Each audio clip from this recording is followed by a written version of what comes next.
I'm actually pretty happy with the cruiser setup.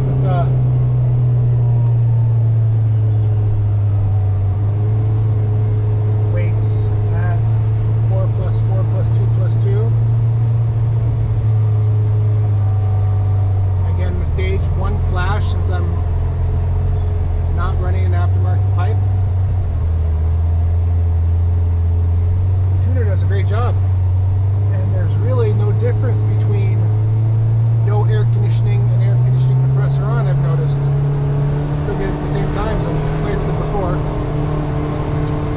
The only difference right now is I have a full tank of 91 octane versus before I was running 87. My water temp is 188.